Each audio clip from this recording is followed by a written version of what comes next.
and possibly bring back to us some ideas, but also I think it'll highlight and give greater national attention to the amazing work that we're doing here in North Carolina and to some of our accomplishments.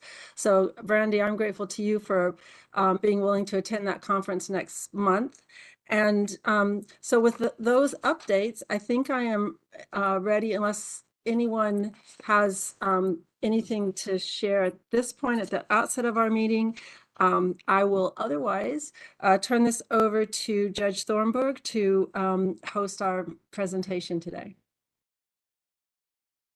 Thank you, Justice. So the issue that we are going to be exploring today is how we as a justice system deal with defendants whose capacity to proceed is in question, and specifically the length of time that it currently takes to determine that capacity, whether we can move forward with their cases. And so there are some issues of concern there, and posture of humility. We are trying to discover what we might do to make things better. And as Justice Earle has indicated, this topic came up during our full TREC meeting in Raleigh, and the Judiciary Committee, at least I think others perhaps, talked about it, and something that I see in the courtroom and have been concerned about. And I have set a number of conversations with Dana Ervin, who will present today, and have learned a lot, more than I did know about this issue. And then Justice Earls has brought it up as well as something that she is concerned about. So that's sort of our introduction. And with that, I believe I will introduce all of our panelists first. It might be the most efficient way to do it, and then we'll sort of take them in order. Our first presenter is Dana Ervin, and she's currently with WFAE in Charlotte. She's an award-winning journalist who's worked at 60 Minutes, CNBC, and CBS, CBS This Morning rather, and Nightline. And after 12 years as a congressional investigator, she returned to reporting with WFAE, and she has served as reporter for the Fractured Radio series and the film, which is a PBS Frontline documentary, which I hope some of you have watched prior to this meeting. Our other presenter is Dr. Carrie Brown with DHHS, and she's a chief psychiatrist and deputy chief medical officer for the department. And in the role, she provides psychiatric leadership for the department, including strategic priority of behavioral health and resilience. She also serves as the chief medical officer for DHHS's 13 state-operated behavioral health care facilities. And next, Sheriff Clarence Burkhead from Durham. Clarence Burkhead, Sheriff Burkhead brings to the office of sheriff more than 3 decades of law enforcement experience in public and private sectors, and has served as the Durham County Sheriff since 2018. And my friend, Sheriff Quentin Miller from Buncombe County, was elected to a 4-year term in 2018 and sworn in December 3rd of that year. He was born and raised in Asheville and is the first African-American sheriff of Buncombe County. And finally, Luke Willard with Disability Rights North Carolina. He joined Disability Rights North Carolina's prison and jails team in January of 2019. And prior to that, he began his legal career working to correct the wrongful convictions of indigent North Carolina inmates. So with that, we are grateful to all of our panelists, and we will begin with Dana Ervin. Thank you, and thank you for having me. So I want to start by just explaining that I'm a journalist. I'm not an advocate. I'm not a social scientist. So although I was very fortunate, thanks to Frontline, which has supported both my radio series and the film, to have an extremely good data journalism team that helped me, because we dealt with a great deal of data. But I embarked on our investigative series because I heard about defendants living with serious mental illness who were too sick to stand trial, after being found incapable to proceed to trial, they'd wait many months for a bed, sometimes getting sicker while they waited. Sometimes they'd go to the state psychiatric hospital, eventually get restored, come back to jail to await trial, and get worse and have to go back to the state psychiatric hospital again. The first and that's certainly what I found. The first and last stories in the 11-part radio series, which preceded the film, were about a man named John, who'd been charged with both arson and attempted murder in 2018. John, and by the time we did the story in 2023, he still hadn't seen the inside of a courtroom. John has an IQ of 56 and a diagnosis of schizophrenia. And he's he did make it to Broughton the first time. He's in Mecklenburg County Jail. He made it to Broughton. The first time he got kicked out for attacking staff, got readmitted, and was restored basically in 5 months to capacity to proceed to trial. He was then returned to the Mecklenburg jail to await trial. It was during COVID. He was quarantined. Then he started to, he wouldn't take his medication. He started to throw feces and attack guards. He was put in the disciplinary unit, which is isolation. I'm still trying to find out how long he was in isolation. As I'm sure you all know, the American College of Correctional Physicians says prolonged isolation of people with a mental illness can make them worse. But I do know that I tried to visit him 7 times over a 5-month period, and he was in isolation that entire time. So John, it gets worse. He has to then be found incapable to proceed again and go through the process again. It took about 2 years for him to finally get another state psychiatric hospital bed. By that time, after that, he was at Broughton for 15 months. At $1,400 a day, Dr. Brown can probably correct me. I think it may be more now, but after 15 months, he was found unrestorable. So he's now going to live for some period of time in the hospital until we can figure out what's going on with, they can figure out, excuse me, what to do with him. I'm afraid John's story is not atypical. And it shows not just the human tragedy of it all, but also the fiscal crisis. I mean, it's just extraordinary amount of money to potentially, I don't know if I can say this or not. I'll leave this to Dr. Brown, but I think we made him worse, right? He got restored after 5 months. Now he's unrestorable after 15 months. So I'll leave that to her though. But Frontline wanted to know, and we wanted to know, how long to our defendants incarcerated before they get a bed? And at the time that we started our investigation, the North Carolina Department of Health and Human Services had not analyzed their data. So we decided to collect our own data. And for those who want to know how we went about it, I can explain at length at another time. But basically, we went to all 100 county courthouses. We requested the lists of incapable to proceed defendants with pending cases. And then we took those lists to each county jail. And we said, tell us when each defendant was incarcerated and when they got a state psychiatric bed.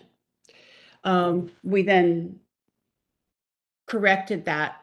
We went back into e-courts or CIPRA's, like e-courts, whatever it changed over the course of the investigation, and corrected so that we made sure that none of our defendants had been out on bail during that time.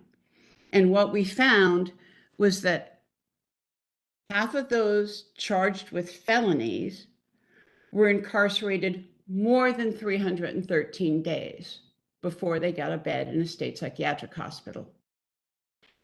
In Western North Carolina, where I am, half waited more than 306.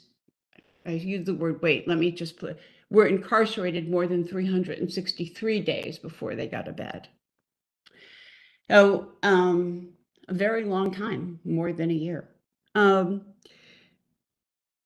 NCDHHS subsequently decided to analyze its data. And I believe as of last month, it found the average wait time from the time someone's placed on the wait list for a bed till the time they actually get a bed is 159 days, or about 5 months.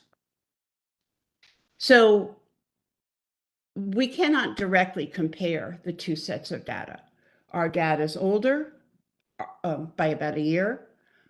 We look only at felons because we didn't feel we could accurately, those charged with felonies, because we didn't feel that we could accurately get a picture of those charged with misdemeanors. And of course, we have a median and not an average. But I think because of the vast differential between the two numbers, 313 to 159, there are some, it's certainly, there are qualitative issues, and I think it certainly raises questions. Why is it taking so long just to get put on the wait list? So let me break this into a couple of parts, okay? We've got, why does it take so long to get on the wait list? Why does it take so long from the time you're on the wait list to get a bed? And what can we do about it? Okay. So as I said, I'm not a social scientist, but what I did find from my reporting, and I spent 2 years doing this, of course, I think we've all heard that in many cases, one can get a local evaluation without too much delay. Oftentimes, district attorneys or prosecutors then say, but we doubt that evaluation if they're incapable. They want a second evaluation, then they need to go to Central Regional. Certainly the wait times for Central Regional have been very slow in the past. I don't know where they are right now. I've been told over and over and over again by public defenders, it's not just getting the evaluation, it's getting the report. Sometimes they take a long time to get the report. I also found something else, and that is an extraordinary amount of paperwork delays that just slow the process down. In some cases, it takes weeks to get a signature. A signature is missing from a request for evaluation. In some places, the judge finds someone incapable to proceed to trial, and then doesn't sign the order for 3 weeks. There are, and I'm not pointing a finger at the judges. I believe that's the way the process works in those counties. If you've seen the film we did, the Fractured film, one of the people in that film, one of the defendants, Devontae Watson, he had a 7-month delay between the time that he was found incapable to proceed to trial and the date that paper went to Broughton. 7 months. He sat behind bars for 7 months after being ITP, not on a wait list. So to me, this is a fixable error, a fixable problem. If you can create a competency docket or something like that, where to make sure that everything gets signed and the paperwork moves along. It just seems like it. Now, does that, because what we're trying to do, or what I believe you're trying to do, is not just reduce the time from the time that they're waitlisted for a bed and to the time they're incarcerated, but reduce the impact on the individuals. So just fixing paperwork errors might be one way to do that. Now, of course, my information is anecdotal, right? It's just from my talking to hundreds of people.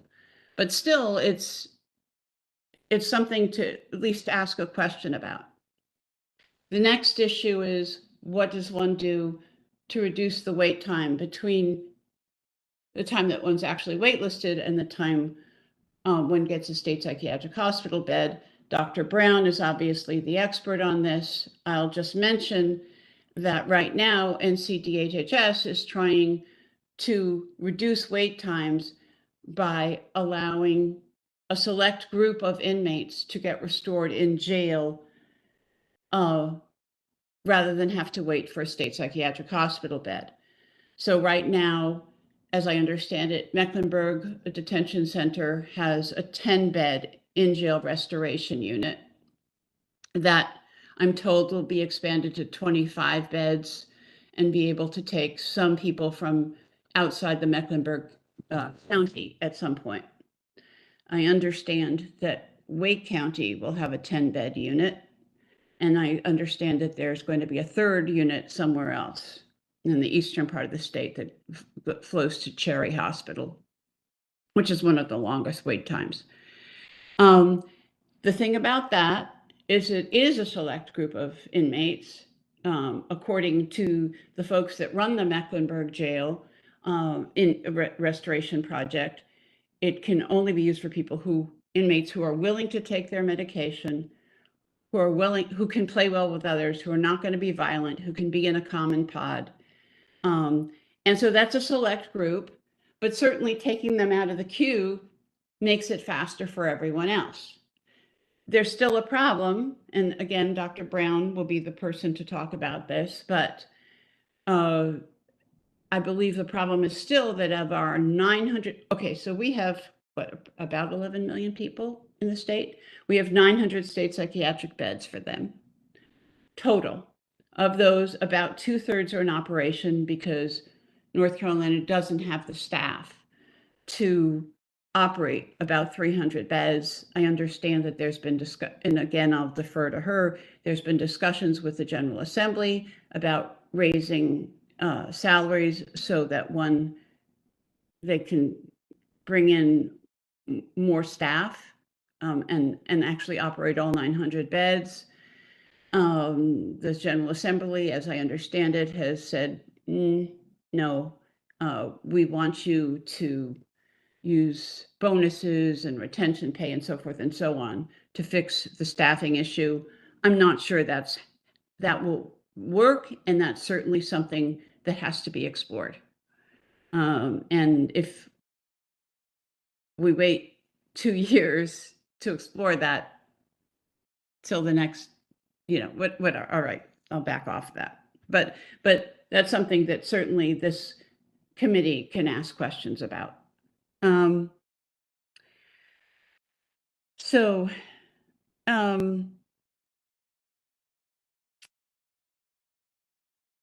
I want to raise a third issue, though, and that is, from my reporting, public defenders often told me there aren't many happy endings. And that's certainly what I came away with. I was struck by the very large number of what I would call fails in the system. Bon Stroop. I met with Bon Stroop and interviewed him several times. He was floridly psychotic when I first met him in the Burke County Jail.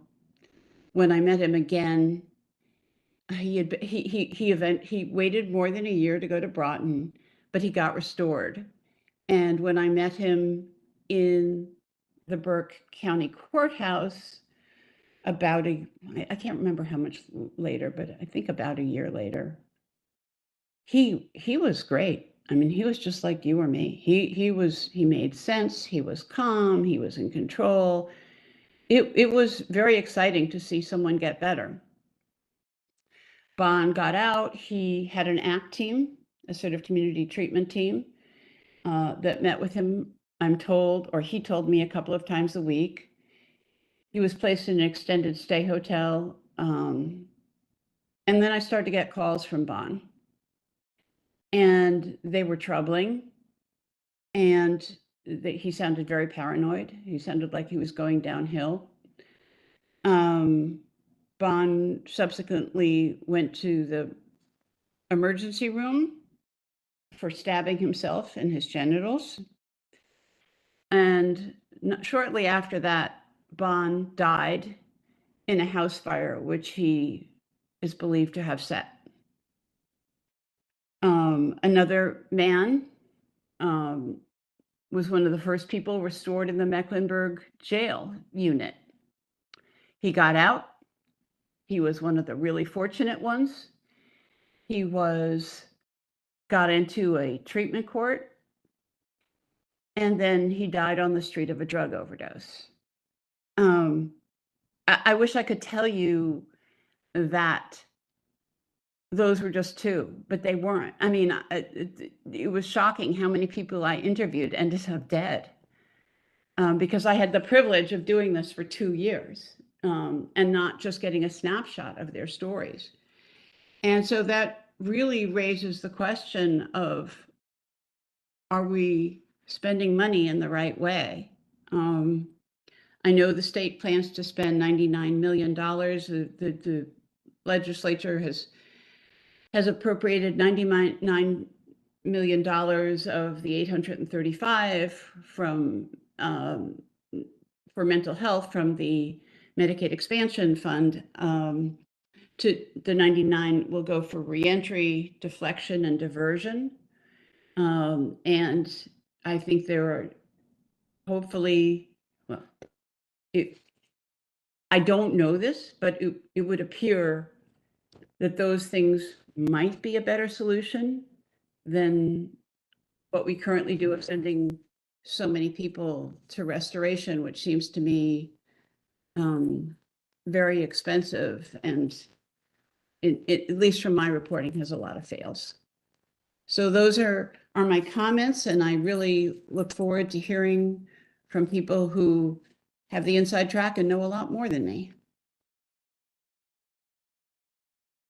Thank you, Dana. We'll now hear from Dr. Brown. Good morning, all.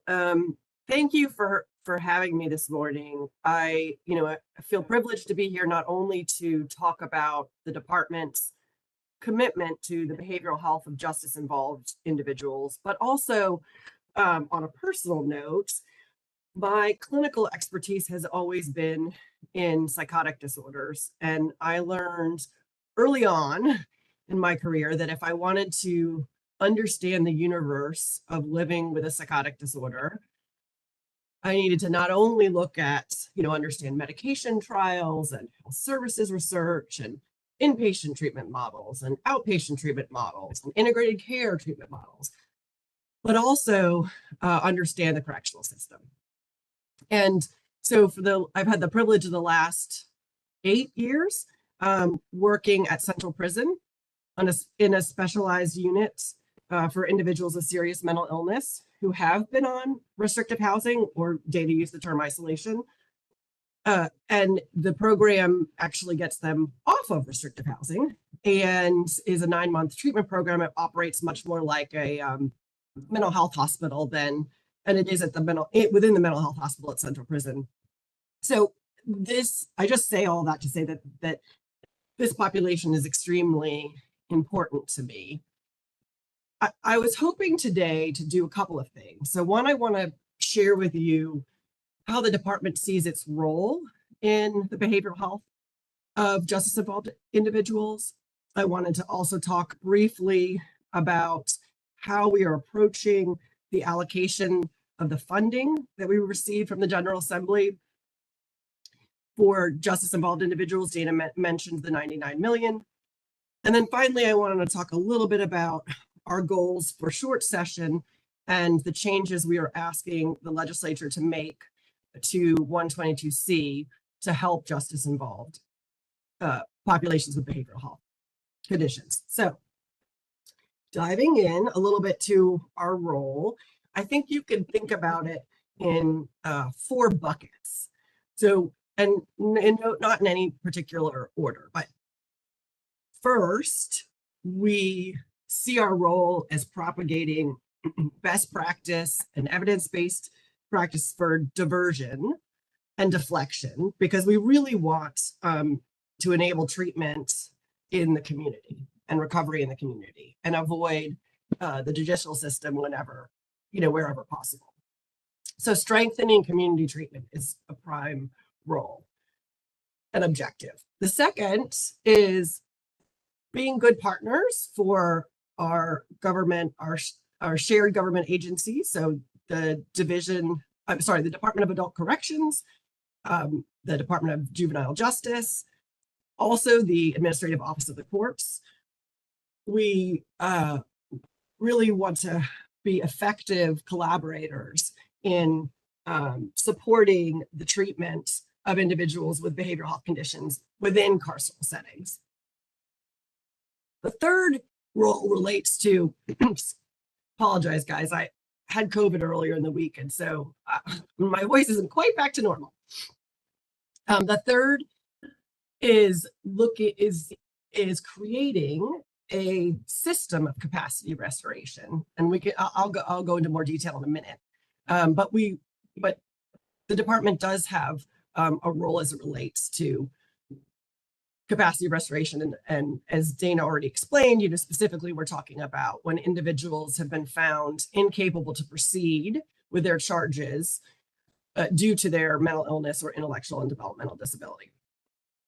And then finally, we see a role in facilitating effective reentry into the community and linkages to community resources. So working with our community stakeholders.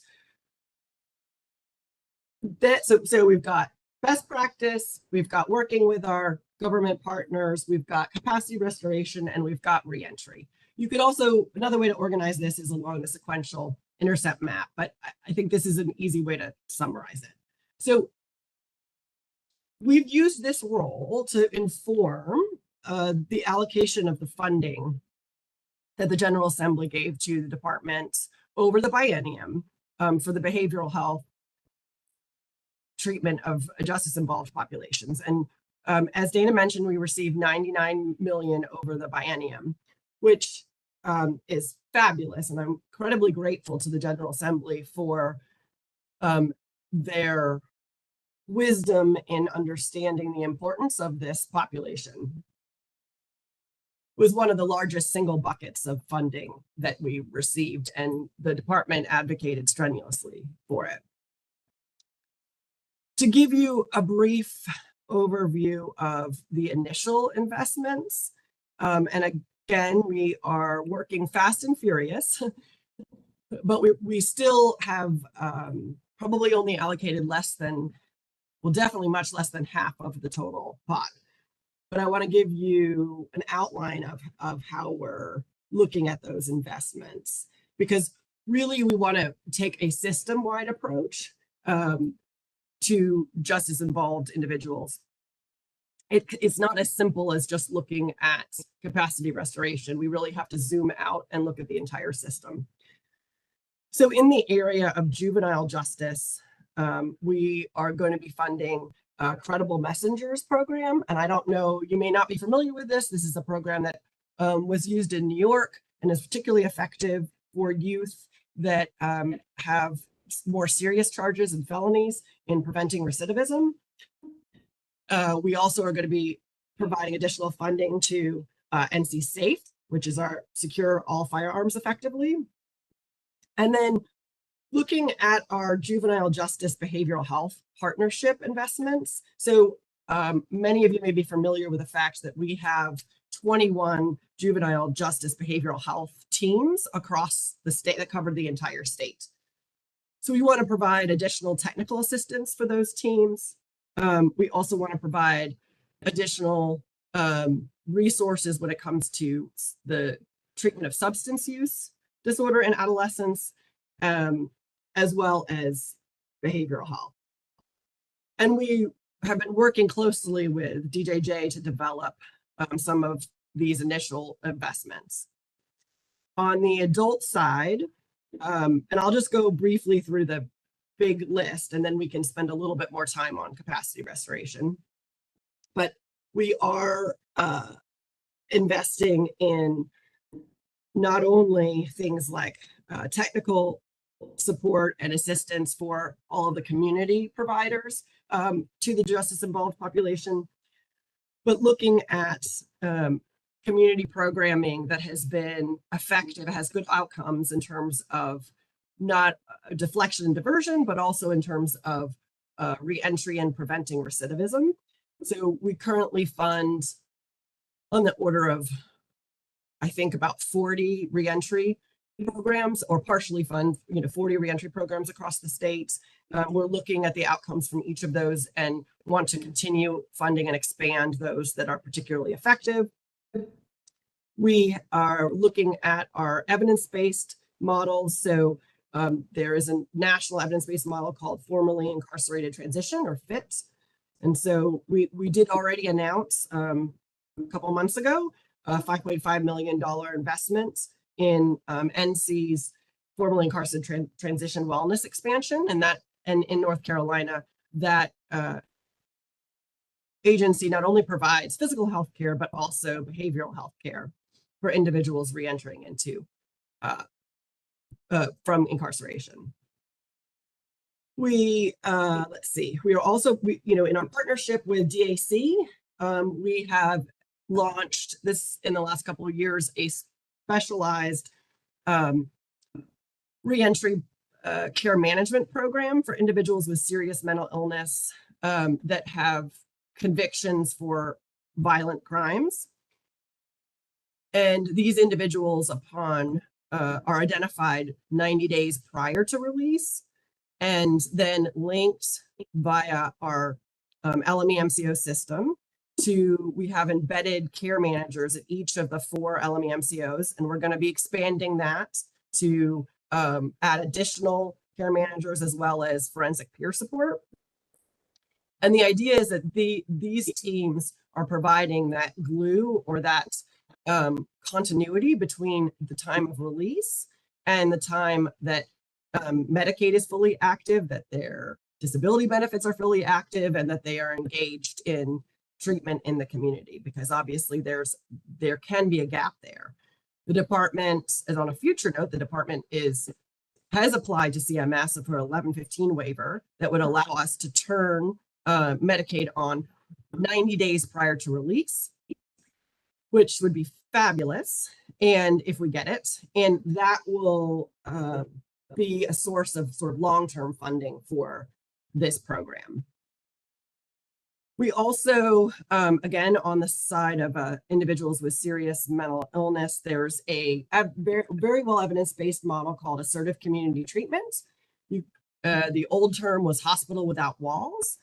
And think of it as a team approach to caring for individuals with usually psychotic disorders, but other forms of serious mental illness in the community, and where you go to the individual. I had the honor of starting and running a ACT team in Raleigh, and it was probably one of my favorite jobs. You get to work on a team, so there's a psychiatrist, there's a nurse, there's a substance use disorder specialist, there's a housing specialist, there's a vocational specialist, and I would go wherever my patients were. So if they were in wake detention, I was there seeing them in wake detention. If they were behind Walmart, I was behind Walmart. If they were staying with a family member, I went to their family member. And so it's this really intensive community model that has been shown to improve outcomes for individuals with serious mental illness. There is a version of assertive community treatment called forensic assertive community treatment. that has a national model supported by SAMHSA. We are intending to use some of our funding to launch forensic ACT teams across the state. We're currently looking at approximately 5 new teams, and we are being very thoughtful about the locations, looking at counties that already have recovery courts, because the idea is that we want to make sure that judges have options. And in order to have an option, you need to have you need to have the treatment court so that the judges have the structure for the alternative sentencing, but also that there's somewhere for the individual to go. So we're going to be looking at starting those. We also are doing training. We've developed training for correctional officers for IDD and traumatic brain injury, because we know that many individuals in our carceral settings have one or both of those. And then finally, we are investing in capacity restoration. So that just gives you a big overview of all, and again, these are just a subset of the initial investments. In regards to capacity restoration, we have been looking at this challenge for several years. It is a multifaceted problem, and we have looked across the country and looked for the best evidence and the best models. And we started a pilot in Mecklenburg County. So many of you may or may not know that we have our 3 state psychiatric hospitals that divide up the state. So we have Broughton Hospital, which covers the west. We have Central Regional Hospital, which covers the middle. And then we have Cherry Hospital, which covers the east. We looked at the west first. The west is very happy because oftentimes the west does not get to go first. So they got to go first this time. And we wanted to create a system of capacity restoration, because it did not make sense to us. It doesn't make sense clinically or programmatically for individuals to only have one option to have their capacity restored. And in current statute and in previous practice, there was only one option for capacity restoration, and that was going to the state psychiatric hospital. But what happens if you don't actually need a state psychiatric hospital level of care? We want to make sure that we are serving individuals at the least restrictive environment. So we piloted the creation of a system of capacity restoration in Mecklenburg County. So we have in the Mecklenburg County Detention Center, there's a 10-bed dedicated capacity restoration unit that is staffed by clinicians, including psychiatry. And we also have a community capacity restoration team. It happens to be an ACT team that I just described how those work, that has the expertise to do capacity restoration. And of course, we have Broughton Hospital. So you have all 3 levels. So you have a psychiatric level of care, state hospital level of care, you have a detention-based level of care, and you have a community-based level of care, so that you can match the psychiatric acuity of the individual. So far, that pilot has been extremely successful. Mecklenburg Detention pilot has shown to be able to restore individuals at 4 times as fast as Broughton Hospital, and at 1/5 the cost. So it is still early days. We've had a little over 30 individuals graduate from the program, but their average restoration time was 45 days versus the average at Broughton of being 150 days. Average cost for detention-based capacity restoration is about $400 versus $2,000 a day at Broughton Hospital. What's most important is the speed by which individuals are able to proceed on their charges and go through the system. Our community capacity restoration is newer, and it has about 10 individuals that have gone through and had their capacity restored. What we would like to do is to take that model and replicate it for the center region and the east region. And so we will be announcing soon a second pilot, detention-based and community-based in Wake County. And then we have initial agreement, and we're looking into Pitt County as our third location. And we're going to have to look at different models. So for example, within Pitt County, we're going to try to look at a regional model, because obviously every detention center can't have a capacity restoration unit. That's not practical. But you could have a regional unit. So for example, Pitt is willing to consider taking individuals that are ITP from anywhere in the eastern region, which will obviously require agreements between the sheriffs, etc. But again, that will create a mechanism to sort of cover the whole state. Dr. Brown, I'm going to interrupt you. I think we will come back to you during our Q&A period, but to give everyone their Of course.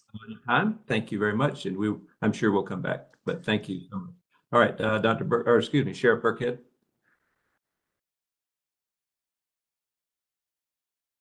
Thank you. Thank you, Judge. Well, to start with, I can't disagree with anything that's been said by the two previous speakers. It is spot on. And I can tell you that we deal with everything that's been mentioned here already here at the Durham County Sheriff's Office in my detention center.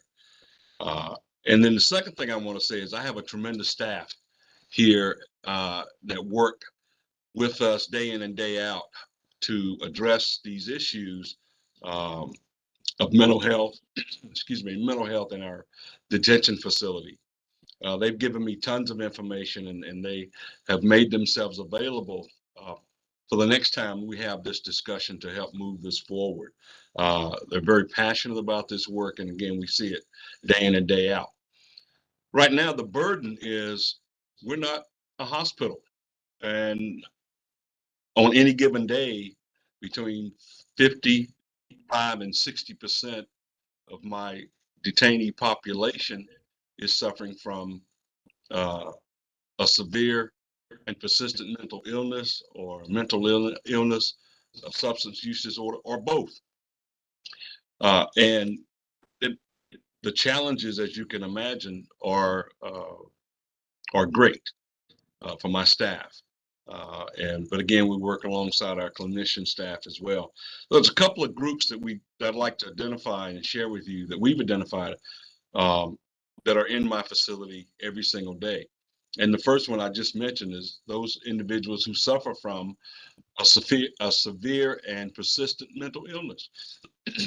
I have a mental health unit in my facility where I house all of my female inmates that suffer from varying degrees of cognitive disorder or substance use. And so they're able to receive treatment, but again, we're not a hospital. And so what happens is we can get them stabilized here, but when they're released, there are not sufficient wraparound services or peer support or managed care that can help them remain stable and not return back. I have one individual that has been in my facility 23 times, nearly 23 times, 21 times this last year, and already getting ready on track to exceed that because she doesn't have the infrastructure to remain stable once released. And there are many others just like this young lady. And oftentimes they are in my facility because of a low level crime, no support system. And so it's just recurring. The second group that we have is we see folks who suffer from PTSD and have a substance use disorder. I have medication-assisted treatment in our facility. We've been running it since 2019, the first in the state. to do it at the local level in our jail. Again, it's not enough. We've got a waiting list. We're about to become a full OTP once we get our medical director on board to, again, help create a managed plan to keep these folks stable while they're here and develop those external relationships. So when they are released, they have a plan in place and a better opportunity for success. Some of the things that were mentioned earlier, I think we need those. The state, I'd love to have a regional facility where we could send some of these individuals to make sure that they get what they need. Immediately, I'd like to see the state increase their capacity because these folks don't need to be in jail. I don't know what that looks like, Judge, and others, but I think we need to evaluate our state system. What was said earlier about it taking too long, if the court orders an evaluation, I've got folks sitting in my facility 5-6 months waiting for an evaluation, and then sitting 2 or 3 months waiting to get that report back and get it signed. And so these folks just continue to sit in my jail who are not going to be capable of standing trial. And then we have those individuals who come in and refuse treatment and just continue. We watch them continue to regress while they're in the facility. There are several gaps that my team and I have discussed. And we've talked about those: lack of capacity, lack of wraparound services, outpatient assisted treatment. How do we connect them with the resources that they need? And if we don't connect them with someone who can help them navigate it, we know they're going to relapse, or they're not going to keep their appointments. The bottom line is, we sheriffs who operate jails really don't want our jails to continue to be hospitals, and we're not set up to do that. And these folks who are battling these illnesses deserve more. 2% of my population suffer from schizophrenia. That's a danger to them. It's a danger to my staff, to my mental health staff. And so this conversation, I think, is very timely and spot on. And I'm looking to the state and to our private partners to help us out. Because when I talk to sheriffs at the association, and Sheriff Miller's on here, he'll speak, he'll echo this. We struggle to maintain our facilities in a safe and efficient manner when having to deal with this population. So thank you. Thank you so much, Sheriff. All right, Sheriff Miller. Good morning. I'll start by saying that I'm happy to have this opportunity to speak, but at the same time, I think we all are saying things that we know. My challenge, not only to us, is to the entire state, is I operate on the idea of what you know, when did you know it, and what did you do? And keeping that in mind, I must start out by saying ditto to Sheriff Burkett when he's telling us that we can't continue to have our detention facilities be used as hospitals. And I think we all understand that. And there's several reasons for that. We could say staffing. We could say the fact that we're not trained to do, said task. But to, I think it was Dana Irwin's point, when we start talking about people who are waiting for a bed from Broughton. So my one story that I would share is that we had an individual sent to Broughton, evaluated, and brought back to our facility waiting for a bed. And during the time that they're waiting, this person passed away. And so we list that as a death in our custody. when it already been determined this person was unable to stand trial, but they didn't have, or we, the state, did not have a bed for that person. So they sent them back to our detention facilities, again, to Sheriff Burkett's point that I just feel that we have to find other solutions other than the detention centers. Also, I would tell you that, again, supporting Sheriff Burkett, he said 50 to 55%. I normally say half, so 50% of all our folks who are incarcerated in Buncombe County have a mental health disorder or substance use disorder.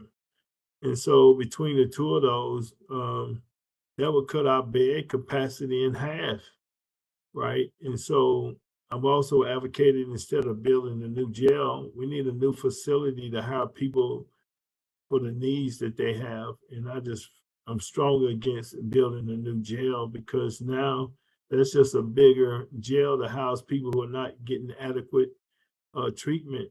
And so again, it sounds like a broken record, but again, not only myself and Sheriff Burkett, but if you would have any sheriff on this call, I think all of them would relay to you the same message, that we're challenged of not having the proper staff.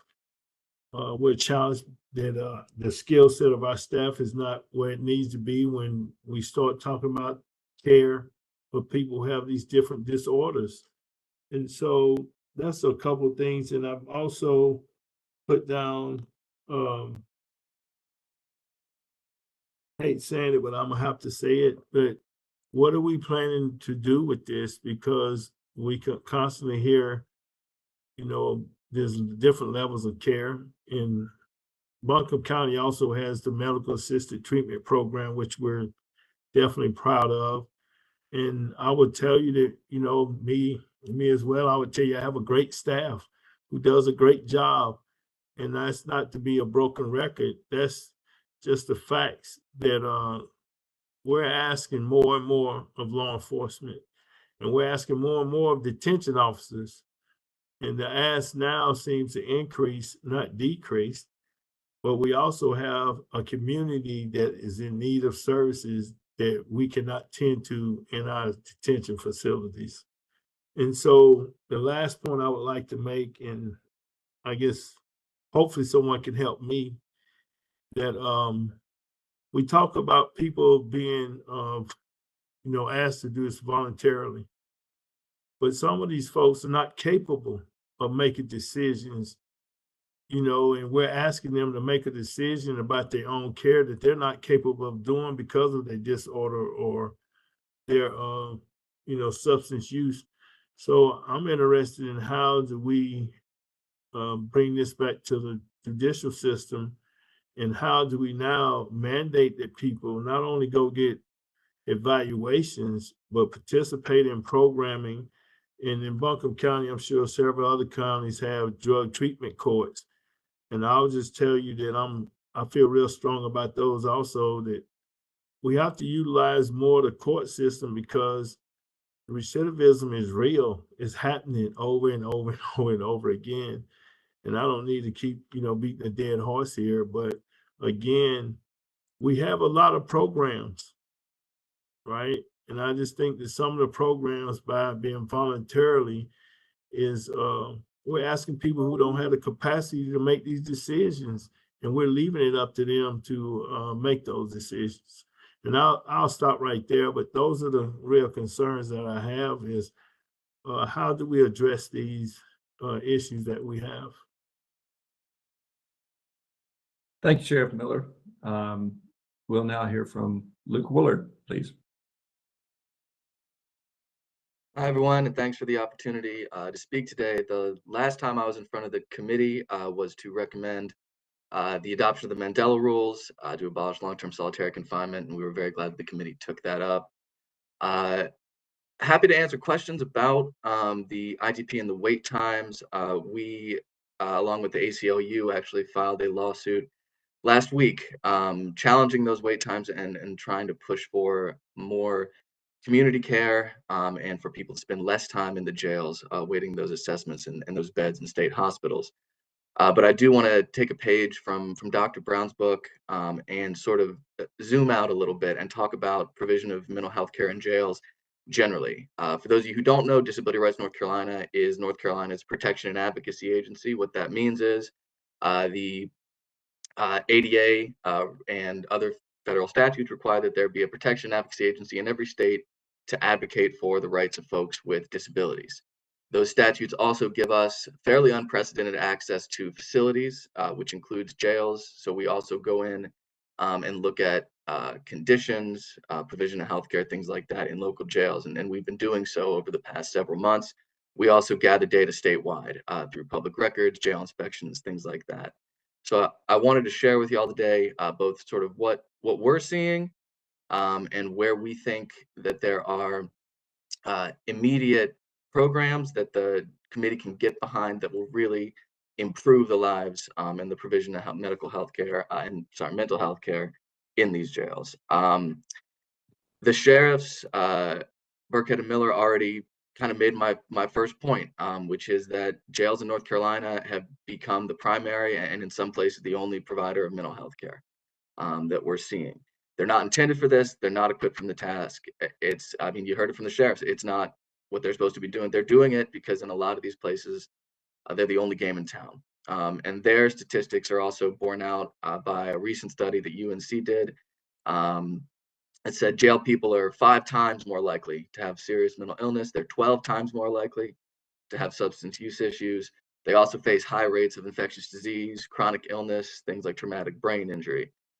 And we really feel that if we're talking about reform and increasing the provision of mental health care to this population, we have to look at 3 steps, really. There's before arrest with diversion programs. There's during incarceration, giving jails some help to provide mental health care to the folks that do end up in the jails. And there's support after release to try and cut down on that recidivism, get people care in their community so that they don't end up back in the jails.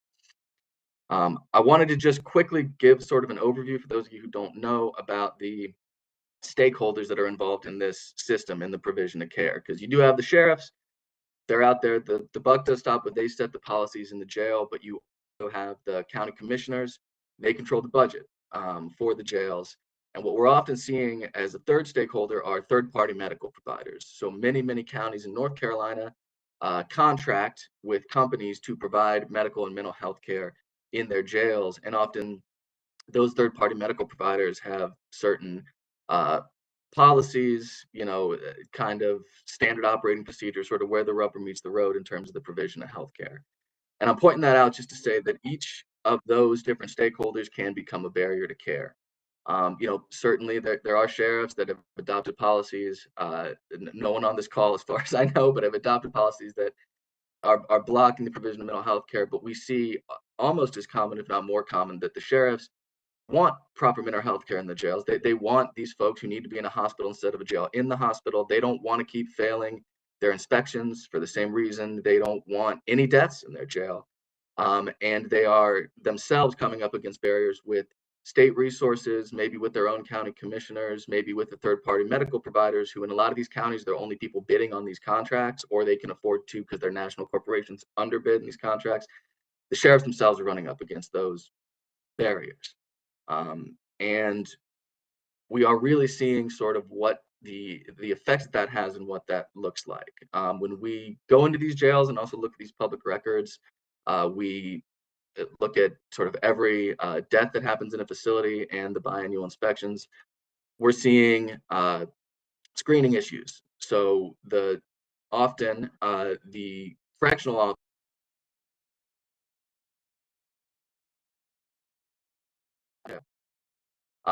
it is not a contracted healthcare professional. It's the COs. So they have to take that on. That has its own problems with folks maybe not wanting to report that they have substance use issues. Folks in active mental health crisis get brought into the jails who probably can't help in filling out the screening. And that's significant because often if something is not flagged on the initial screening, folks wait for days, sometimes up to 2 weeks, to see anybody else from medical or any mental health care folks again. We see long waits for medications. I'm talking about medications that are already prescribed to somebody, but they come into the jail and they don't have them for whatever reason. That is both from some third-party healthcare policy, and also what we found was that often, even if the nursing staff is doing a good job trying to get somebody their meds, they're often caught calling pharmacies and trying to verify prescriptions instead of using sort of a statewide prescription database.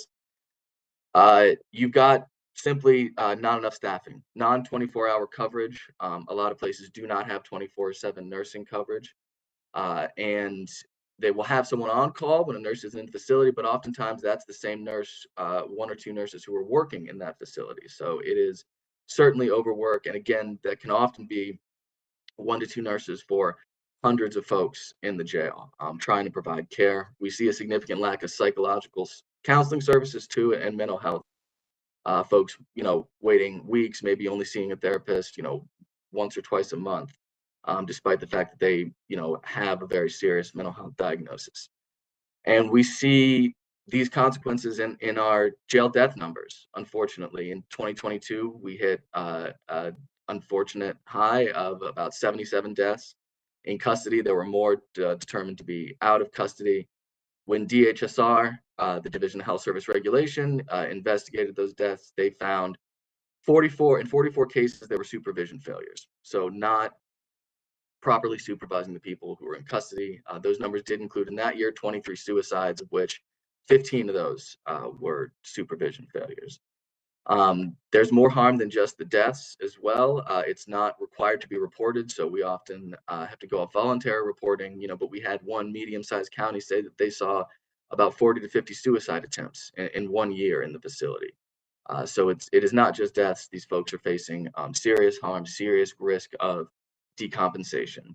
And we're seeing it statewide also in the inspections. Jails are failing about 50 to 60% statewide of the inspections that are done. Often those are for chronic issues. So repeat sites over, months and years for serious safety issues. And all that sort of culminates in a severe lack of healthcare resources. And UNC actually did a study on mental health care in Southeastern jails, of which North Carolina was a part. They called folks up, they did a survey. So this is all coming directly from COs, sheriffs, healthcare providers. And in terms of behavioral health, I'm just going to read you all one quote here. They said, behavioral health needs outpaced capacity in even the most well-staffed jails. Among smaller jails, the best case staffing scenario was the availability of one mental health clinician, which respondents found grossly insufficient. And I would agree that is grossly insufficient. So that's an overview of the problems that we're seeing, but we have some recommendations. Now, we have many policy recommendations, but what I want to focus on here today are the ones that we feel like can be immediately adopted and pushed. Many of them have already been proven in other states and even some counties in North Carolina, and they could have a real immediate effect in helping this population get care, either to avoid jail and get the care that they need in the community, or to get care while they're in the jail.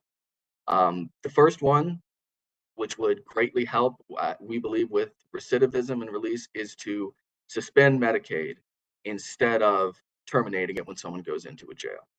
Right now, if you go into a jail, your Medicaid benefits are terminated, and that can be extremely difficult to get them turned back on when you then come out of the jail. If they were suspended, much easier to turn back on, and people can get the care that they need started up again in the community much faster, much easier.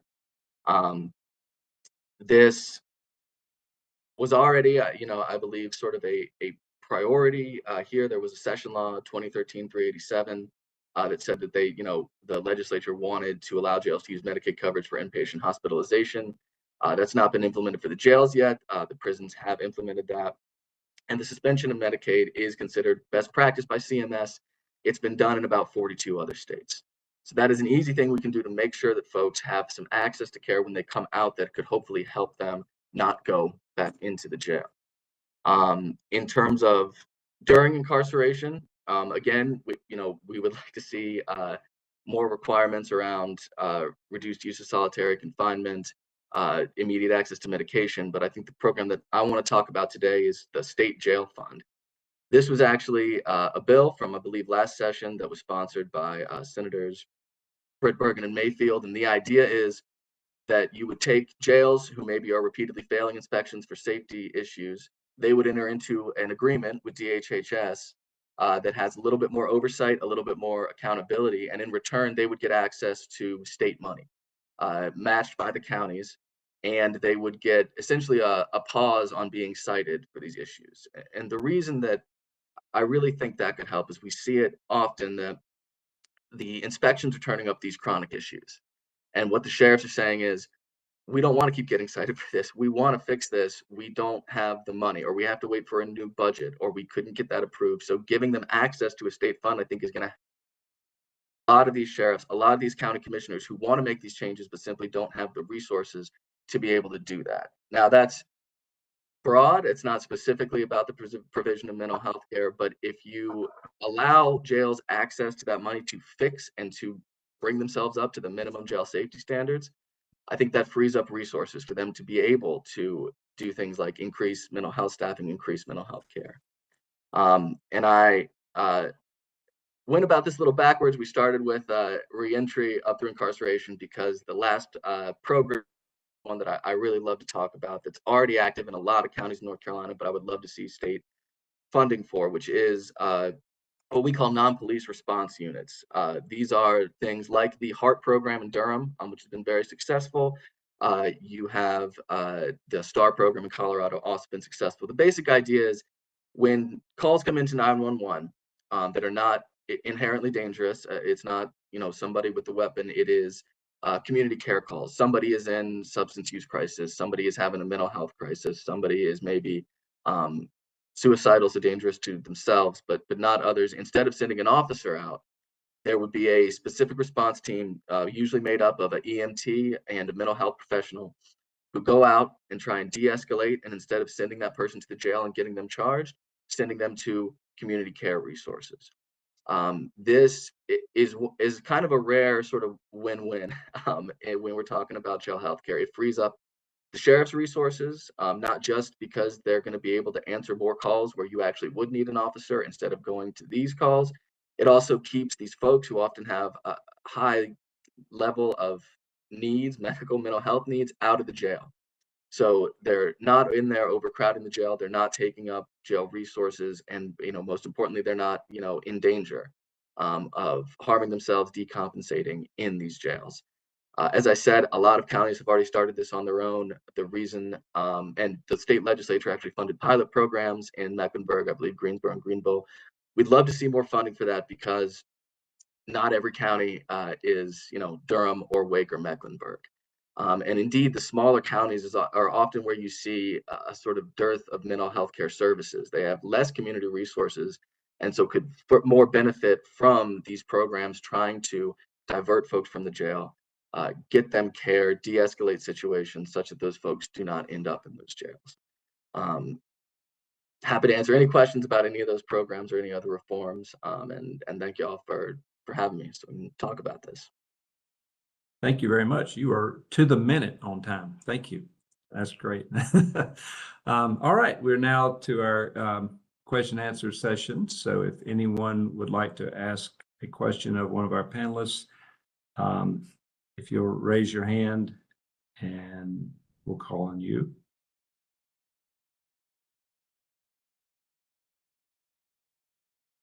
Do I see any hands raised? Okay, try it this way. Why don't you just unmute yourself and ask it, see if that'll work. Okay, Justice Earls. There you go. Yes, thank you. So first, I just really want to thank all of our presenters. It's just like so much information and incredibly valuable. But I'll just start off the discussion. This question came to me, and I think it's possibly for one of the first two presenters, but as you were, and it's kind of a big picture question, and I really actually most want to get to what can this task force do, but big picture, as you're talking about the, you know, sort of none of the outcomes are good, and it brought up for me whether there's any way to have the success stories to contrast with what how the system is failing, and maybe and sort of what came up to me was, is there anyone doing any study about, for people who don't have interaction with the criminal justice system, here are their outcomes, to sort of give us a baseline or benchmark or some way to highlight why this is such a crisis that our criminal justice system is contributing to.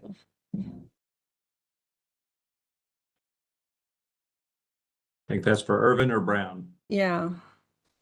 So I'm not sure if I entirely understand the question. Well, so maybe to put it more simply, we have, you've laid out for us how people who do come in contact with the criminal justice system are just having bad outcomes, and ways in which deficiencies in the system are just making things worse. But what is the contrast with people in the state who don't have interaction with the criminal justice system, to try to say, here's what it should look like? I see.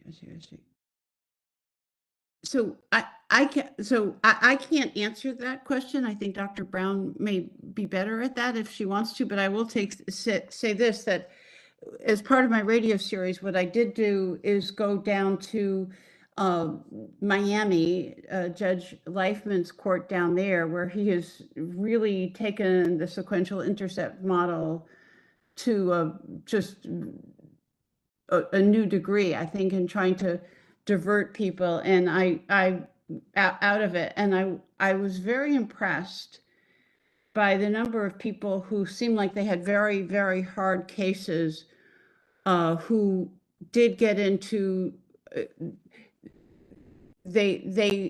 one thing they did was they sort of stopped. If you were charged with a misdemeanor, they didn't necessarily get you into the criminal justice in the first place. They diverted you out, right? And they got you into treatment. And I know that that's something that Dr. Brown and the NCDHHS is working on. But their use of the treatment courts was very, very impressive. That's obviously just Miami-Dade, but people who should be fails, again, this is my anecdotal reporting, but people who should be fails were making it. But it was a huge amount of intervention, because it wasn't just an ACT team. It was getting them into housing in the community, getting them into job retraining, getting them, to jobs and so forth and so on, and give them something to wake up for in the morning. And I was very impressed with some of the people that came through that system, some hanging on. So if that's a... Yes, thank you. That is helpful. Yeah, and I'm happy to jump in. First of all, Judge Earls, I really appreciate your strength-based, as a psychiatrist, I appreciate your strength-based approach and looking at what works. So there's a wealth of evidence for a variety of different deflection, diversion programs, reentry programs that are effective in particularly for deflection and diversion, in avoiding the justice system entirely, right? Mm-hmm. So those are the programs that we are wanting to invest in, because we really need the community. We need people to be able to be in recovery and getting treatment in the community, and not ever even interacting, not going through the front door of the judicial system, right? That has to be our focus. And I will say, however, that this is not going to be quick. Our behavioral health system in North Carolina has been underfunded for decades. I am extraordinarily pleased with the General Assembly's historic investment this last session in behavioral health. We've never seen anything like that in North Carolina. We are now putting all of that funding to good use. but change is going to be incremental and it's going to take time. But by making sure that the investments are going towards evidence-based programs, that's how we're going to get the most out of the funding that we've received. I'll just give you a really brief example. So part of I am partial to ACT teams, not only because there's 30 years worth of research supporting them, but also because I experienced it firsthand. And I'll give you an example. One of the gentlemen that I worked with, when he came to our team, he had literally spent more days out of the prior year in jail than he had spent out of jail. And it was all on separate charges. Once we started working with him on the ACT team, when I left the ACT team, I think he had been with us for 3 years and he didn't have a single incarceration. So there are programs that work. This is why, but we're going to need some, we need time to put them into place. I think the other thing is that there's going to be no one quick fix. We're going to have to take a systemic approach. In addition to the policy recommendations that DRNC mentioned, we need to make sure that there are plenty of tools for our judicial system. So some of the changes, just briefly, that we want to 122C in this session, are we need to be able to create that system of capacity restoration. Right now, our statute only contemplates state psychiatric hospitals. It does not contemplate capacity restoration happening in any other location. And ideally, you'd have most of it happening in the community, right? That's the ideal. So we need those changes to allow that process to happen, so that individuals are not, don't spend any unnecessary time incarcerated. The other thing is looking at our outpatient involuntary commitment laws. And right now, if an individual is placed on an outpatient commitment, there's no instructions. So we don't have, the way the law works is you place someone on an outpatient commitment, a judge can place someone on an outpatient commitment, but there's no specific instructions to the individual. What we would like to do is to change the law that requires clinicians, when they recommend someone for outpatient commitment, to have an initial treatment plan. And then it is up to the judge's discretion, but hopefully most cases the judge would incorporate that into the order. So that what this allows is when an individual is receiving an outpatient commitment, they can have clear instructions, meaning you are going to be required to work with this ACT team. You're going to be required to take this long-acting injectable antipsychotic. That is during the course of this outpatient commitment. That allows individuals to be honestly in the least restrictive environment, because then they can be in the community. So judges don't have those tools right now. We need to have those tools in place. Thank you. All right, any other questions? Just unmute yourself. Judge, also, I would like to know from Dr. Brown, is that bill currently, where's that bill currently at in reference to the judge having the power to do that? Yes, thank you, sir. I will have to perhaps get back to you on that. Session just started 2 days ago. So I am, these are recommendations that the department has been working on over the last several months. And all of the proposed changes we've been working with a variety of different stakeholders. I am more than happy to send you the proposed, if it'd be helpful. We did send it to the Sheriff's Association, but if you'd like to see the changes, that particularly as they relate to capacity restoration and outpatient involuntary commitment, I'm more than happy to send you the proposed changes after this call. We have not been quiet about this. We have done this in concert with AOC, with Sheriff's Association, with DRNC, with hospitals, with all of the different stakeholders. But we do believe that the time is now, because everyone that needs to be in a state psychiatric hospital needs to be in a state psychiatric hospital. If you don't need to be in a state psychiatric hospital, you need to be served at a different level of care so that we can maximize the use of our beds. I will just throw in there, sorry, because I can't ever help myself about this. I would love for our state psychiatric hospitals to reopen the 300 beds that we are not currently operating, because 600 beds for a population of 11 million is, I don't want to say ridiculous, but it's ridiculous. So in order to do that, though, and we presented in our joint legislative oversight committee meeting about a month ago, we need the General Assembly to raise the salaries of the individuals working in our state operated healthcare facilities so that we can be on, we're right now, when you compare our wages versus another healthcare system like Duke or UNC, we're not only are we not like in the same ballpark, I mean, we're in Australia compared to where they are. We're not asking to raise, salaries to be at the same as the private market, but we need to be in the parking lot. We need to be close. And that's what it's going to take post-pandemic when we have this incredibly competitive market for healthcare workers. And we believe we have a value proposition working for the state, but we have to be remotely close.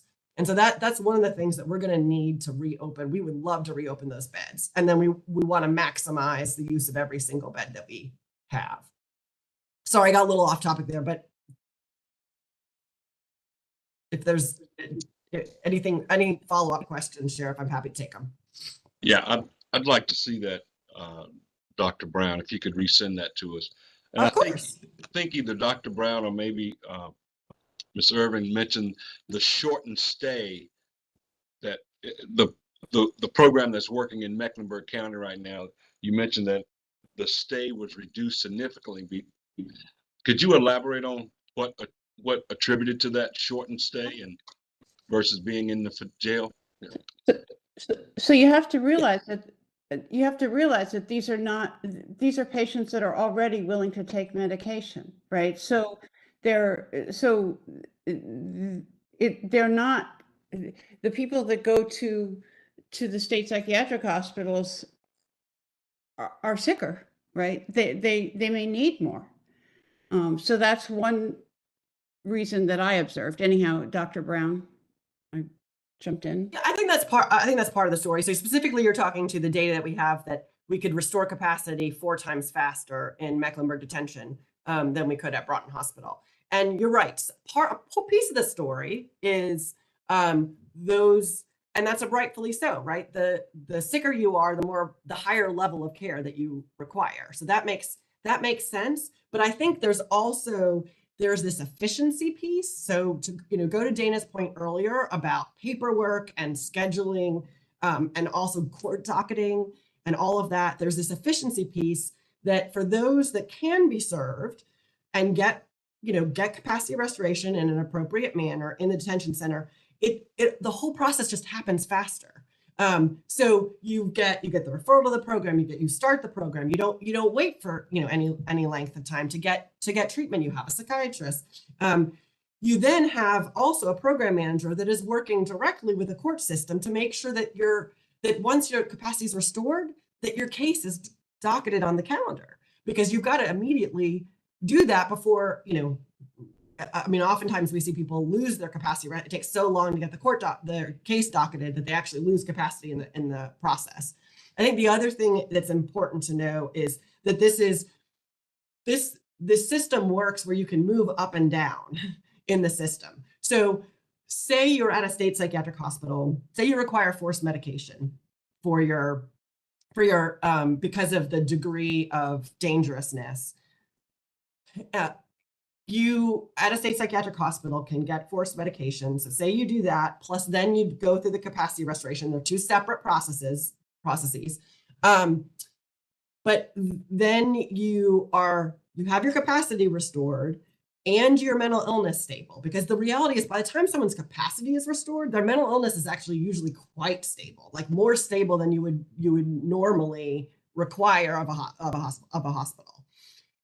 But then if you go back, if you're released back to jail and it takes 6 months to get your court case docketed, then you can easily go off your medications, lose capacity, and we start this cycle all over again. So the idea is that you can take that bed once someone does no longer needs an inpatient level of care, move them back to the detention center, but in a supportive environment where there's still capacity restoration classes, there's still a psychiatrist.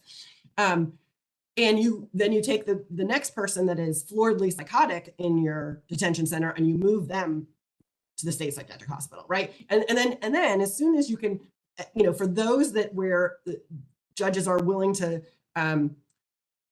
put the individual on bond if they have the appropriate community resources, which is why we need things like the ACT teams and FACT teams, then the individual can actually even be changed to, released on bond from the detention center to the community under, again, as part of this capacity program until they can get their case resolved. So the idea is you just have to be able to move up and down based on your needs, but we don't, right now we're stuck because we only have one level. So everybody gets stuck at one level. Thank you. That makes sense. Could I know we're, I'm sorry. I know we're out of time, but to Justice Earle's question, another thing to look into is the capacity. Colorado has a capacity docket, and Neil Gowan-Smith at Denver University is an expert on that, and that really does seem to speed things along dramatically. So I'll just say that part of it. Mr. Willard, did you have a question?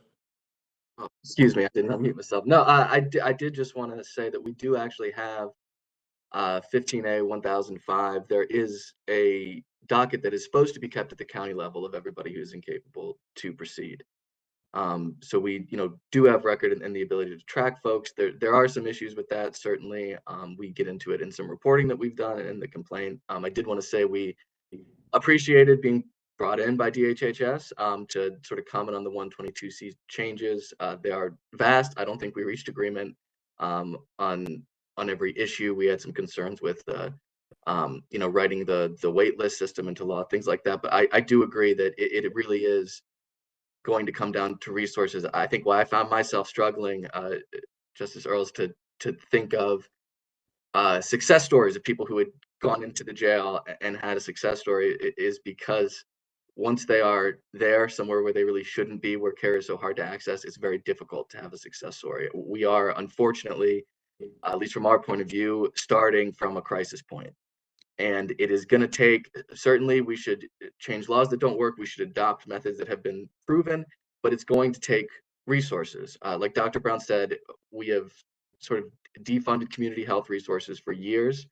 And that is really just pushing the problem further down the line, further down the river. And the sheriffs and the jails are where that ends, because often they are sort of the last stop for folks if they have fallen through any care networks that happen, or if those care networks even exist. So I think certainly all these programs, certainly increasing accessibility of care in the facility, but also investment in community health resources and in these diversion programs, I think it goes a long way.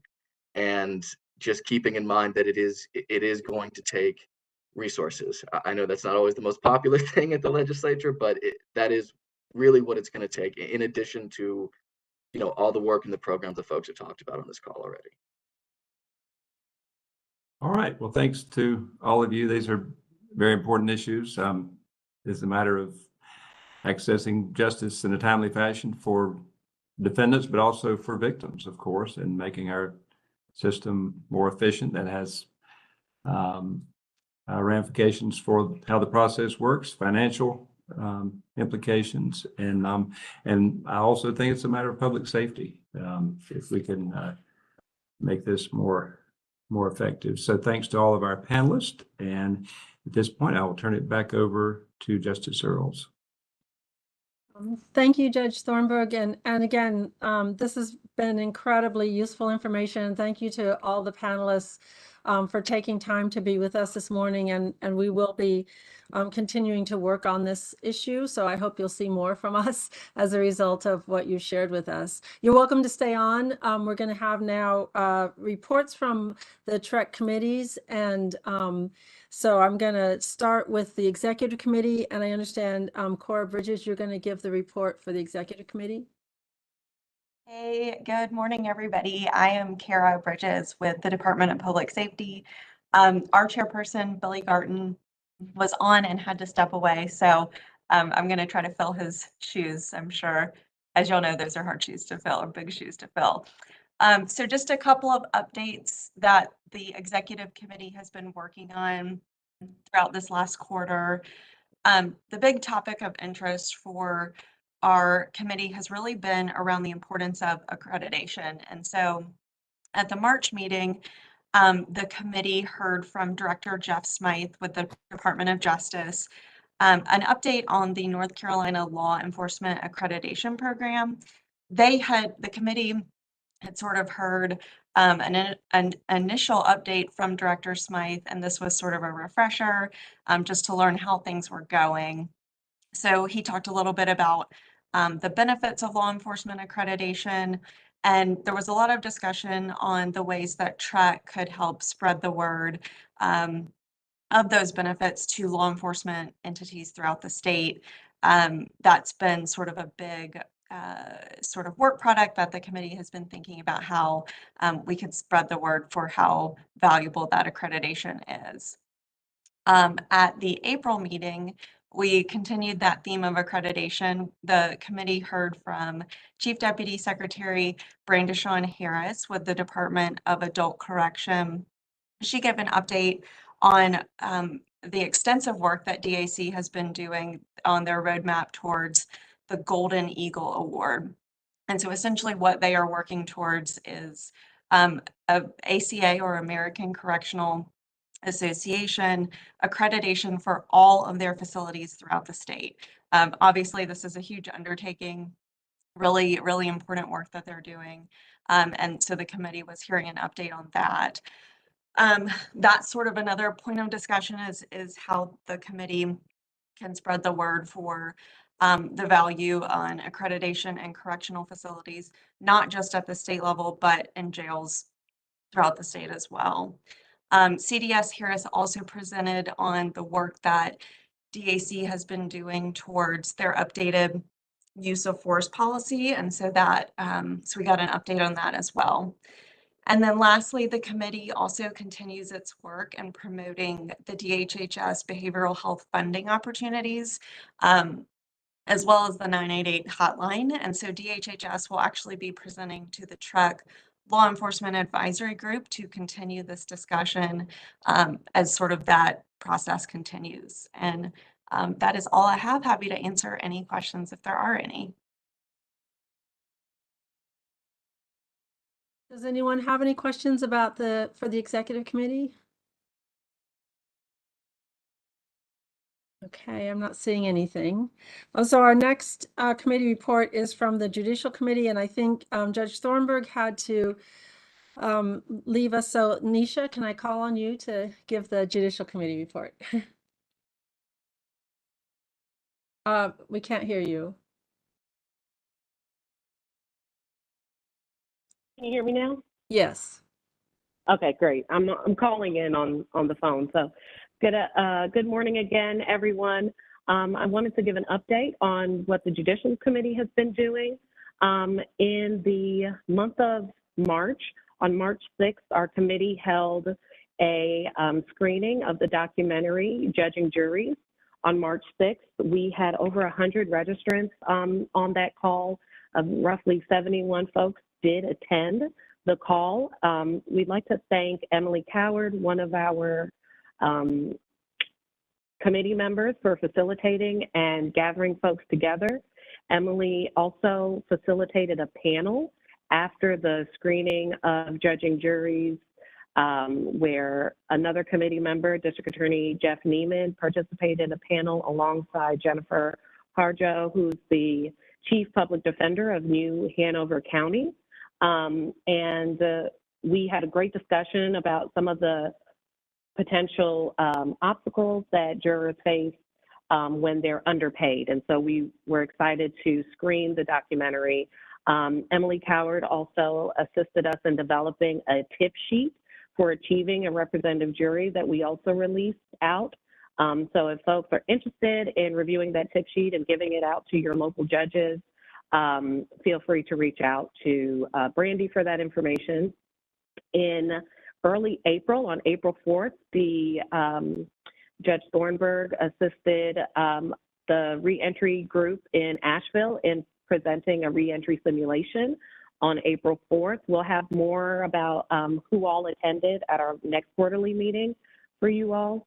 And lastly, I wanted to share with you all that during our April meeting, we had Keisha Smith, who works with the North Carolina Fines and Fees Coalition to discuss work around fines and fees. And she continued to stress the importance of educating our communities, judges, and attorneys about the AOC form AOC-CR 415. We also wanted to share that currently the North Carolina Fines and Fees Coalition will be holding a convening on May 31st through June 1st at NCCU Student Center. It will be a free convening where they will provide a space to define the issues of criminal legal fines and fees through simulations and panel discussions. This will be led by directly impacted people, and we'll also have input from local and national advocates. This convening is actually free to register. You all can go to End Criminal Justice Debt, NC.org. Again, that's End Criminal Justice Debt, NC.org to register for the convening. Again, it's a 2-day event from May 31st to June 1st. And we wanted to uplift, again, the work that the North Carolina Fines and Fees Coalition has been doing. And that is what we have for you from our March and April work. Any questions, I'll be able to answer. Well, I actually have a question, if I may. I think there's at least a couple members of your committee here, and there may not be an answer for it, but this issue that we just spent an hour and a half, hearing really great information about is one that that your committee brought to the full task force. And I guess my question is, do you have some next steps in mind? Is that something you need more time to address? But I guess I'm thinking, is this something that we need to make additional recommendation? Do we need to refine or, provide more meat on the bones, if you will, to the recommendations we've made already, based on some of what we've heard? Or are there other steps we can take? It sounded like there were, a lot of, if you're thinking about who's the target decision maker to address the issues they raised with us, a lot of it was the General Assembly, but not all of it. And so I just raised that question of, and maybe the legislative and local policy committees will want to chime in when you give your reports, but how, what should be next steps for this task force in light of what we've been discussing and what we heard today is my question. Yes, and that is our plan for our meeting that we actually have scheduled for next week, to do a debrief based on what we've learned from today's panel, so that we can then, as a committee, see what it is that we can do. And then, as you stated, there are many opportunities for potentially the local committee as well as the legislative committee to partner with us based on some of those stakeholders that Luke in particular named are important in pushing the reforms that I think are necessary to improve mental health in our criminal justice system. Great, thank you. Any other questions for Nisha? Okay. Thank you again. Thank you. Thank you for that report. So that means we're with the legislative committee, and I want to recognize that Representative Mori is with us. So if she would like to jump in here, but I also understand Caroline might be ready to kick off that report.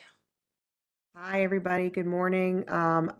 Senator Mohammed just texted me a bit ago and said he was not going to be able to be towards the end of the meeting and asked me to just give a quick update. And I will pivot to Representative Morey at the end to see if she's got any additions. He did want me to bring attention to the fact that at the planning meeting in January, the Legislative Committee talked at length about focusing in the short session, which as we noted a couple times just has begun, on driver's license restoration. And with that in mind, Senator Mohammed hosted a stakeholder meeting about a month ago on the 13th of March with various folks that were interested in this. And that included the Conference of DAs. There were some key legislative staff. The DMV was represented, Sheriff's Association, and some others were represented. There was a presentation from the Wilson Center as well, just on driver's license restoration and surrounding the economic impact of that issue. And just some kind of longitudinal looks at, you know, what happens after those first couple of years and as time goes by. So I think there was a lot of value in that. And the Wilson Center got us some follow-up information that I believe Senator Mohammed's team has circulated. And then the other issue that has come up really because of Sheriff Burkhead and Chief Jennings has been raise the age issues and juvenile crime issues, which we expect to be focused upon during the short session. And so trying to take a look at those. That was all that the senator gave me. Representative Morey, is there anything you'd like to add or something that I may have forgotten? Thanks, Carolyn. I think you got it. I am worried about the raise the age, chipping away at it. You know, we spent a lot of time on juvenile capacity, but the last year, there's more of an effort to do direct files. If someone's petitioned on a felony in juvenile court, the DAs can now just avoid juvenile court, send it to a grand jury, get them indicted, even if they're 13, 14, 15, and have them in the adult system. If a defense attorney wants to raise capacity, which should be done in the juvenile court, it's only now in the adult system. So I'm concerned about that. I'm concerned about some of the articles that have been coming out that we made a mistake in raising the age to 18, like every other state in the country, and that we have to be vigilant to watch that and try and use the good data that we have to show that what we did in 2019, barely 4 years ago, has had a good effect on a lot of young people with nonviolent crimes. I also want to mention their Department of Adult Corrections had an incredible conference.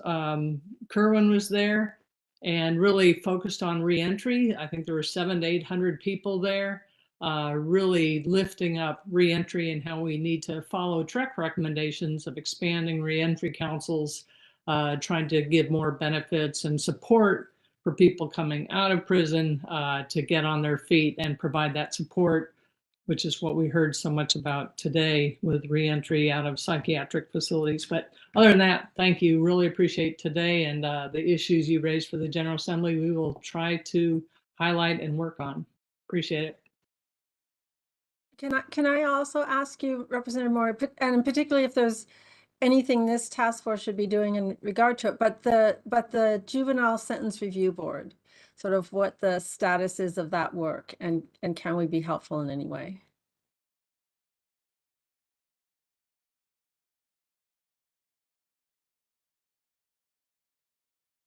Oh, I think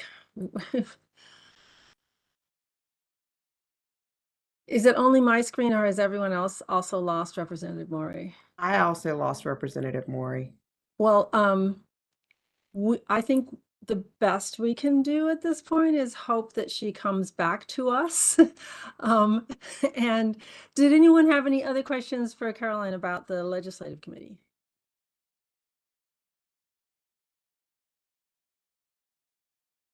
No. Okay.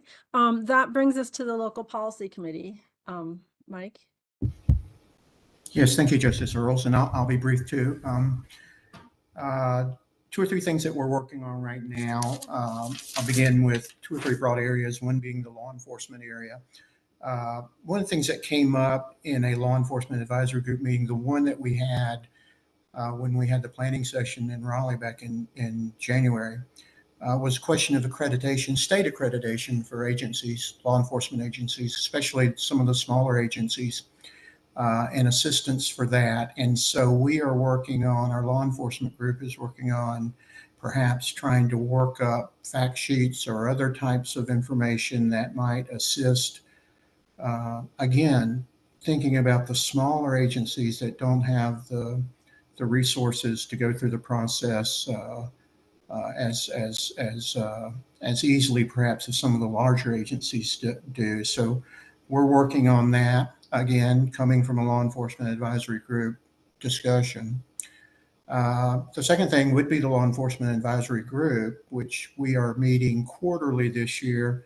Our next meeting is coming up in a couple of weeks, I think on May 8th. And as was mentioned earlier, I think maybe by Kara, or that DHHS will be talking to us, making a presentation on behavioral health issues, and we will have a conversation revolving around that. We have a local group, a local subgroup within the local committee, and what we do with local is try to do outreach, try to make presentations around the state, doing it virtually and in person. We have a slideshow, and a couple of us have been doing that. We've done 3 or 4 of those in the past couple of months.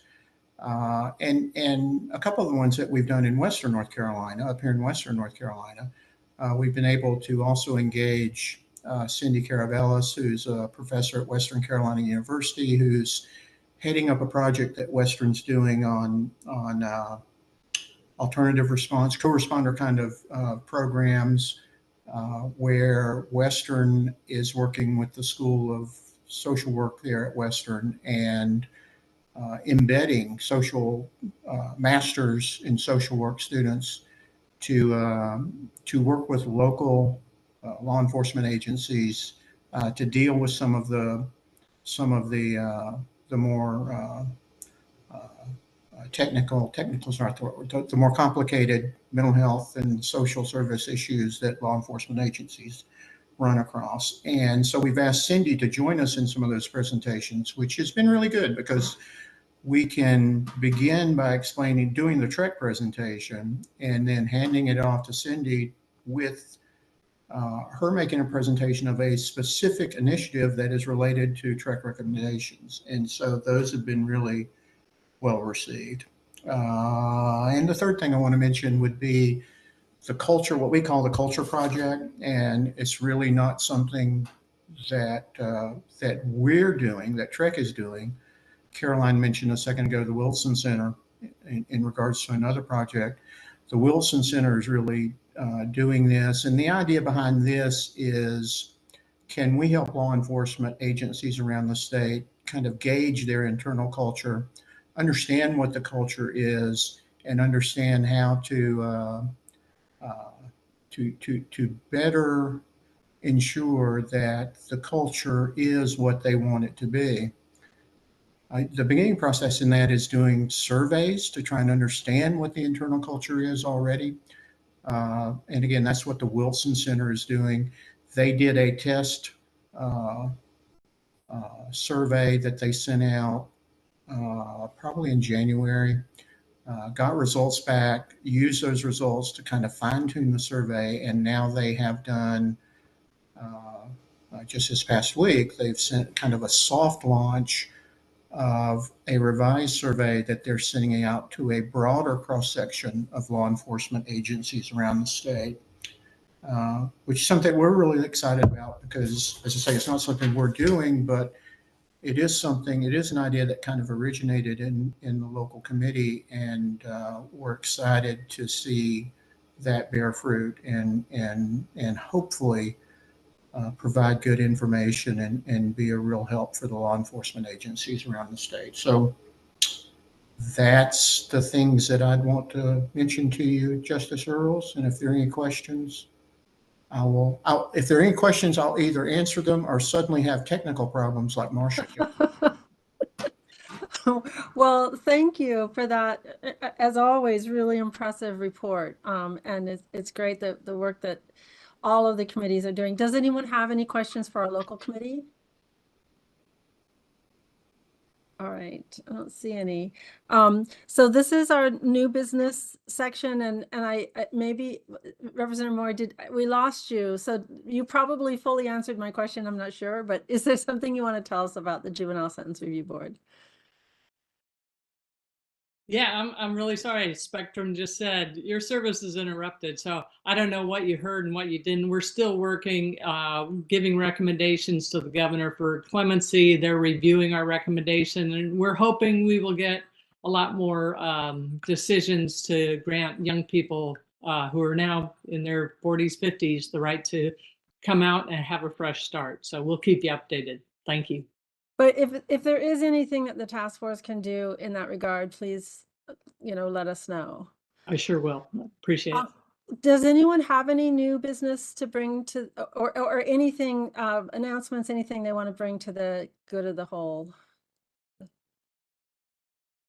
Okay, I'm not seeing any hands raised. Well, that brings us to our public comment section. And Charlene Ross, I know you have been on from the beginning of our meeting. If you've now been promoted to a panelist, so we can see you if you have a camera, but if you don't, that's also fine. But we are now going to hear from you, and you'll have 5 minutes to address us.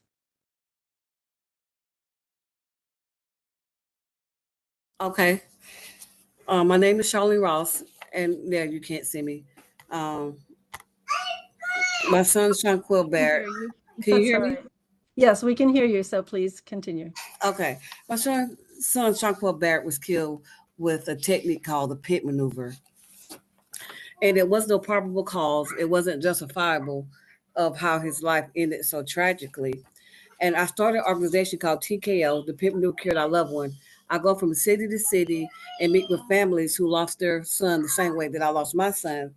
So I have pictures, but being that y'all can't see them, from his autopsy, his liver was ruptured. I just met with Senator Tom Tillis and his crew in Washington maybe about 3 or 4 months ago, and he was telling me to take it to a federal level. I'm having a hard time getting in contact with our local here in Raleigh. So the pit maneuver terminates lives, and it's used so often that 9 times out of 10 it's deadly. And the aftermath from the car is so bad. But I was on the phone when he was being killed. So no chase. I have implemented my own bill that I was trying to get passed, trying to get introduced, but not being in contact with the right people. The pit maneuver should never be used. You have an address, you have a tag that leads you to all these things. They called out my name, and I proposed a question to the Department of Public Safety. I said, at what rate of speed are you training your officers to use this pit? And they replied, between 30 to 45, 50 miles per hour. I said, so therefore, you're not training them at 80, 90, 100, 120 plus miles. Therefore, your training is not effective. Well, they couldn't say anything, but I want to leave you with this because you're only giving me 5 minutes. This is what took place when I was on the phone with my son, and he called and he said, Mom, I'm in a high-speed chase. The only way you're supposed to use this pit if there had been a murder or a bank robber, if he was a felony. None of those things took place. So it's the final call. So many things I should have told you. I just thought you'll always be here. That's all I knew. It didn't matter that I love you so much or that you would be out of reach, can't feel nor even touch. On June 29th, you made one last call to me. Ma, I'm in a high-speed chase. Come meet me.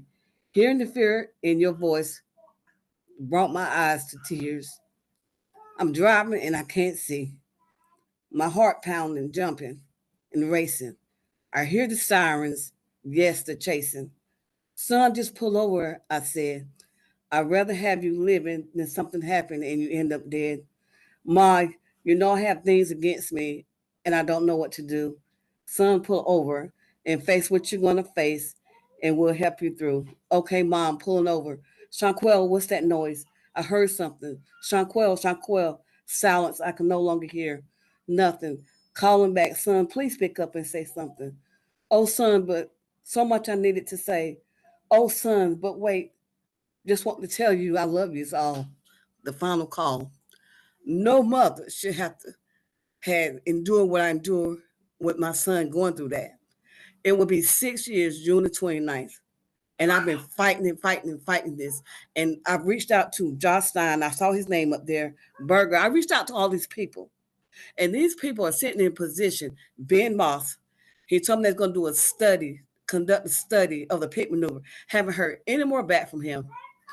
These people are sitting in position, being seat warmers and title holders, and not doing what they need to do to service the people in the community. This has been going on for 6 years.